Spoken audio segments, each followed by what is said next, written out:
Hello at welcome sa ating channel.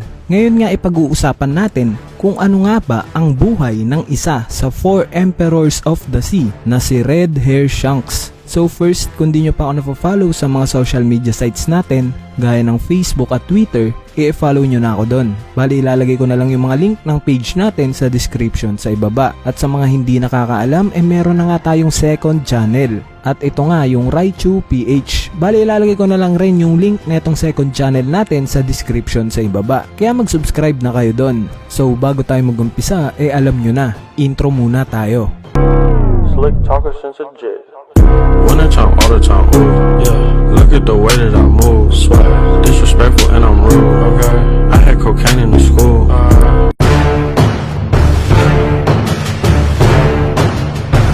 Ang pinakamaagang impormasyon na meron tayo dito kay Red Hair Shanks yung time na bago sumali itong si Kozuki Oden sa Roger Pirates. Bali 13 years old pa nga lang si Shanks sa time na to, and kasama nga niya si Buggy bilang apprentice ng Roger Pirates. At during din sa time na to, unang nagtagpo ang batang-batang si Marshall DeTeach o mas kilala sa pangalang Blackbeard at si Shanks. At nung time naman na maabot na ng Roger Pirates itong Laugh-Tale, nagkaroon ng kakaibang sakit itong kapwa apprentice ni Shanks na si Buggy. Kaya naman napagdesisyonan ng batang Shanks na hindi na rin tumuloy sa Laugh-Tale at mas pinili niyang bantayan na lang yung kaibigan niyang si Buggy na may sakit. So bata pa lang si Shanks nakita na kaagad natin yung importansya para sa kanya ng isang kaibigan. Tulad na lang ng nangyari sa pinakaunang chapter ng manga kung saan pinagtripan nga si Luffy ng mga mountain bandits. Actually, hindi naman talaga yun basta pantitrip dahil alam naman nating pinagtanggol lang ni Luffy si Shanks during sa time na yon. Dahil nga sa hinampas ng bote ng mountain bandits etong si Shanks. At syempre dahil sa kinikilalang kaibigan ni Shanks etong si Luffy, sinagip niya to. At yung pagsagip nga na yon ni Shanks kay Luffy, nag-cause ng pagkawala ng kaliwang braso niya. Though nawala nga yung isang braso na itong si Shanks, nagsilbing motivation naman yon para kay Luffy. At hindi nga lang braso yung nawala kay Shanks sa time na yon, dahil pati yung straw hat na ibinigay sa kanya ng dati niyang captain na si Goldie Roger, binigay niya nga rin to sa batang Luffy. At sinabi nga niyang kapag dumating na daw yung oras na mas malakas na siya kaysa kay Shanks, dun niya lang isasauli yung straw hat na to. Anyway, speaking of Goldie Roger, nung time nga na maging Pirate King itong si Goldie Roger, nagdesisyon ito na i-disband na yung Roger Pirates. At pinili niyang kusang sumuko sa mga Marines para mamatay. Pero alam naman natin na yung purpose talaga ni Goldie Roger that time para maipahayag niya na totoo yung One Piece. Para sa ganon maraming mamotivate na hanapin yung Laugh-Tale. At during nga sa time ng execution ni Goldie Roger, nasaksihan mismo ni Shanks yung pangyayari na yon. Dito nga nakita naman nating umiiyak siya dahil sa naging desisyon ng captain niya. Pero yung pagkamatay nga ng captain ni Shanks na si Roger ang magiging marka ng panibagong simula para sa kanya. Dahil sa time nga na to nag-umpisa na si Shanks na mag-recruit ng mga crew members para sa bubuuhin niyang pirate crew. Even si Buggy guys inaya niya nga para maging crew member niya. Pero syempre, kilala naman natin si Buggy na medyo ma-pride kaya hindi ito sumama kay Shanks. Ganon pa man nagpatuloy ngang maglakbay mag-isa itong si Shanks. At sa paglalakbay nga niya na-recruit niya si Ben Beckman, ang nagsisilbi ngayong kanang kamay ni Shanks. Si Yasop na sa mismong East Blue niya na-recruit. At sa mga hindi nakakaalam siya nga rin yung tatay ni Usopp. At syempre ang matabang si Lucky Roo. Sa paglipas nga ng panahon mas dumami pa yung miyembro ng Red Hair Pirates ni Shanks. Kaso hindi nga lang kakampi ang nagkaroon itong si Shanks. Dahil through his journey nakatagpo nga rin siya ng karibal. At ito nga si Dracul Mihawk, ang tinatawag ngayon na greatest swordsman in the world. Naging usap-usapan nga sa Grand Line ang pagiging magkaribal netong dalawa. In fact, kahit magkaribal nga sila guys hindi naman sila yung literal na magkalaban.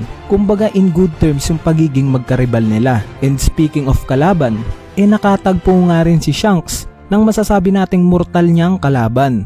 At ito nga si Marshall DeTeach o mas kilala sa tawag na Blackbeard. Teka, Bakit nga ba naging mortal na kalaban ni Shanks etong si Blackbeard?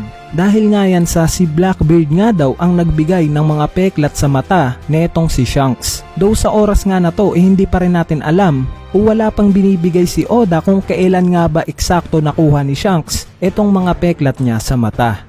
Anyway, sa panahon nga na binigay ni Shanks yung Straw Hat kay Luffy, 27 years old na nga siya that time. At as stated nga, after 6 years daw simula nung time na yon, naging isa na sa 4 Emperors of the Sea etong si Shanks. So technically, 33 years old na si Shanks simula nung maging isa siya sa mga Yonko. Bali, ang pinaka natutuwa lang ako dito sa karakter ni Shanks guys siya nga yung isa sa mga karakter sa One Piece na merong pinaka konting screen time as a main character.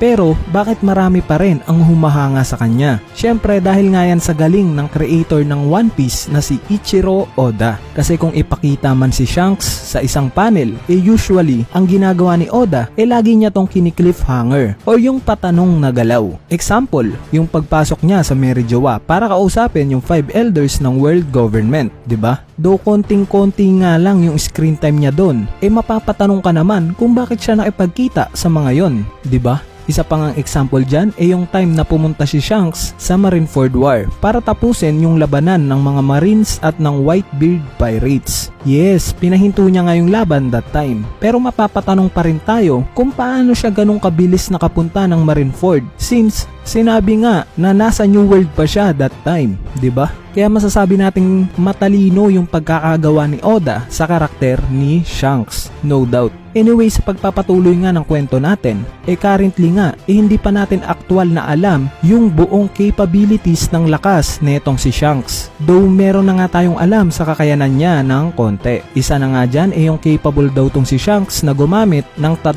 types ng haki. Especially yung pinaka-rare sa mga haki na Conqueror's Haki. Una nga niya tong pinakita sa atin during sa pagliligtas niya kay Luffy. Ginamit niya nga to sa isang Sea Kings. Sinabi nga ni Ichiro Oda during Fishman Island arc na nung time na napatumba ni Luffy yung 50,000 na fishman doon, gamit lang yung Conqueror's Haki, kapag si Shanks nga daw yung nandun sa time na yon, 100,000 daw yung mapapatumban neto. Bali dyan pa lang sa statement na yan ni Oda, makikita na talaga nating hindi biro yung haki na meron etong si Shanks. Bukod nga sa haki, sinasabing magaling na swordsman nga rin daw tong si Shanks. Bali nagme-make sense nga naman, dahil yung karibal niya nga si Dracul Mihawk, 'di ba? Ang uri nga ng espada na gamit ni Shanks tinatawag na Saber. At ang pangalan nga neto Griffin. Based on mythical creatures, itong Griffin daw kalahating agila at kalahating leon. And itong espada nga na to actually ang pinangharang mismo ni Shanks sa atake netong si Fleet Admiral Akainu, na during that time masasabi nating isa sa pinakamalalakas na miyembro ng Marines. Anyway, throughout nga sa paglalakbay netong si Shanks, ang pinaka hindi niya nga makakalimutan na tao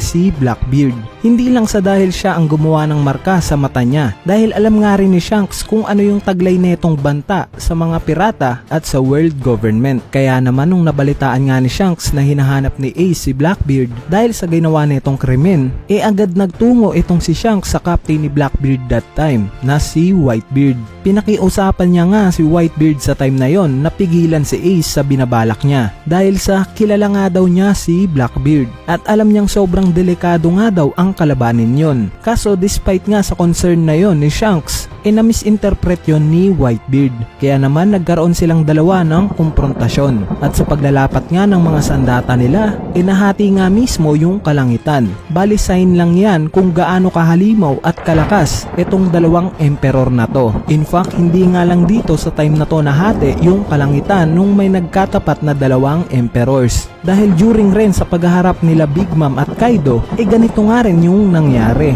Nahati nga rin mismo yung kalangitan sa Onigashima. Anyway, dahil nga sa hindi nakinig etong si Whitebeard kay Shanks during that time, nagresulta nga yun sa pagkamatay ni na Ace at Whitebeard mismo. At nung time nga na dumating si Shanks sa Marineford War, huli na ang lahat. Kaya naman binigyan na lang niya ng maayos na libing etong sila Ace at Whitebeard Whitebeard bilang respeto sa kanilang dalawa. Sunod na nga nating nakita si Shanks nung time na nakita niya yung bagong bounty ni Luffy which is 1.5 billion belly. At dito sinabi nga niyang malapit na raw yung muli nilang pagkikita. Bali out of 4 emperors, alam naman nating si Shanks lang ang hindi kalaban netong si Luffy. Dahil gaya nga ng sabi ko nung una, mas tinitignan ni Shanks si Luffy na kaibigan kaysa sa pagiging banta sa kanya. Anyway, I'm pretty sure na kapag dumating na yung araw na muling magkikita itong sila Luffy at Shanks ng harapan, panigurado magiging sobrang proud na itong si Shanks para sa mga naabot ni Luffy. At I'm sure hindi lang si Shanks ang magiging proud